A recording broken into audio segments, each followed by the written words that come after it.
I'm Elly Maas. I'm going to tell about the story of Geert and myself, no children yet, living in the Netherlands. And we moved from the big city of The Hague to a tiny little village called Zwolchen in the province of Limburg. And it only had about 900 inhabitants at the most. At that time we saw a 100-year-old farmhouse with land.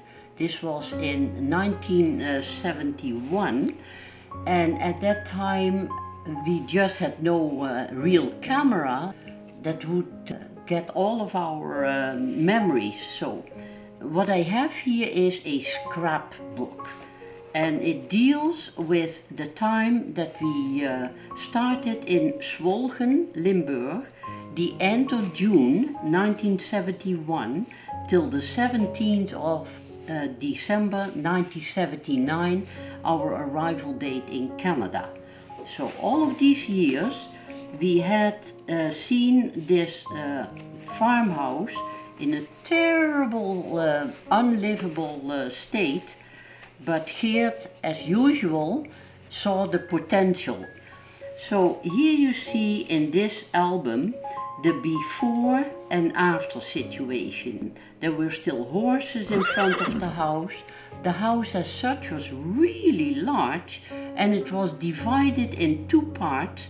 One part was for the family to live in, and that family that had lived in it had 14 children. The other half of the house was for the animals, the barn or the stables. And you see the before with a terrible state of the surrounding areas and everything that needed to be replaced. But knowing Geert, he is a gardener, and so in some of these pictures you see a beautiful garden.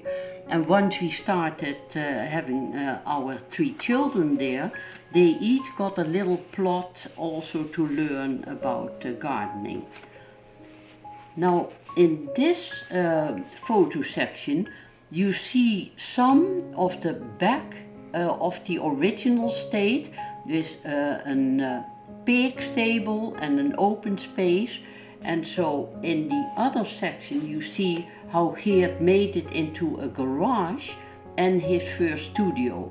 And all around the back, all of the windows and the door needed to be replaced, not alone to tell about the whole roof that needed to come off in the very early stages. Also the attic was totally rotten. And so I took these photos because Geert had fallen through one of the rotten planks all the way down on one of many walls that he has taken out in that area. Even in our first apartment in The Hague, he started taking out walls to make the space larger to live in. But these photos show when Geert was in the hospital recovering from that fall that I was dealing with all by myself in that house, all full of holes and no roof. Then in this you see already the beginning of our first sculpture gardens. On the front lawn you see several of the sculptures. Under a tree is a beautiful sculpture. Not only did Geert all of the renovation there with the help of one of his brothers and a brother-in-law who married his only sister, but also he did landscaping there, planting 3,000 trees with the assistance of his teacher colleagues from school. And he had also a ride-on tractor eventually to keep up the beautiful lawns there.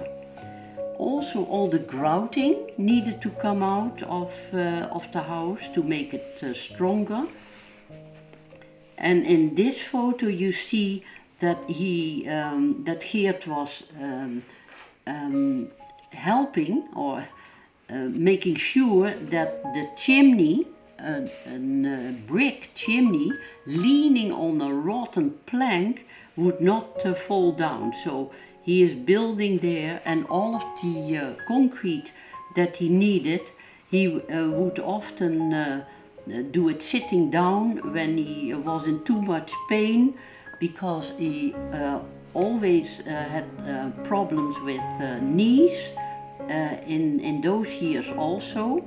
But he is just an architect, an artist, a builder in heart and soul. And so it kept going on and on. These photos here on the top page show the former kitchen, and it's unbelievable that someone like Geert could see how to make it in the other pictures. We sold a little part of the surrounding land to afford buying a beautiful kitchen with built-in dishwasher and fridge and so on. So when we moved in that building, just the two of us, it was awful. The roof was leaking in more than 25 places, and the mushrooms were growing upside down, especially in the area of the barn. So this is the bathroom before, just a shower with some bricks that the water would not run all over the place. And here you see the finished bathroom. There was only one bathroom in that house for all of the people. And then the stable, the barn, he collected hand-formed bricks, and when he ran short he just made them himself. And he had heard that building a half-circle wall with them would be really difficult to do. Well, that's what he took on as a project. Also he inserted beautiful glass windows in there, and then in one of these photos you see that the entire attic had to come off because of the rot, and so he had also made a 100 square meters gallery floor and several rooms in the barn area, a living room and 3 separate bedrooms for the children. The former pigsty that I showed in one of the photos turned into his studio, and you see here is a nice kiln, even a better one that we could buy here in Canada, and his tools in nice places, some of the bedrooms for the children, and also the hallway and the living room underwent a metamorphosis. We had eventually red and dark tiles on the floor, and our hutch that we immigrated, that we sent over in crates, in 2 crates, fitted in that 100-year renovated house, just in between the beams, because it's very high. So when we immigrated, we had no idea that this thing was called a hutch, and so wherever we were looking for real estate in Canada, we started to measure the ceiling, because we said we are bringing a cupboard. We had beautiful antiques gathered just from collecting. At that time people were literally throwing away everything that looked old-fashioned, and we could use everything. The hallway also underwent a big job with black and white tiles on the floor.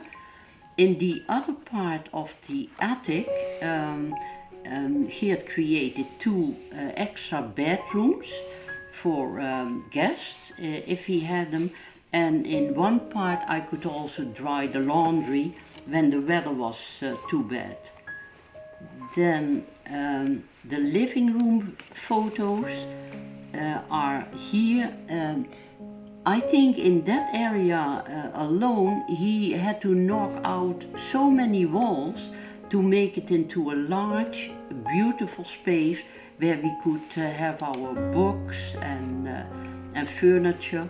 And over top of the fireplace he built with nice tiles the backdrop. This is the hallway, and also Geert was offered some wooden paintings with religious images of the Stations of the Cross and 4 evangelists. They told him you could use them for building materials because it's wood. But of course Geert looked at the images, and before we immigrated we found a nice place for them to stay as is and not being cut up. That's the part about Zwolchen, back in the Netherlands before we immigrated here, and it took us 8 years to do the work.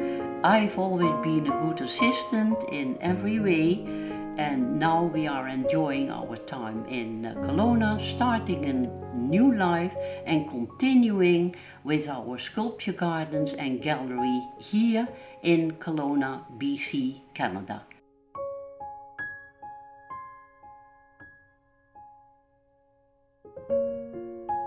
Thank you for watching the video. Geert and I invite you to come visit us in person or online.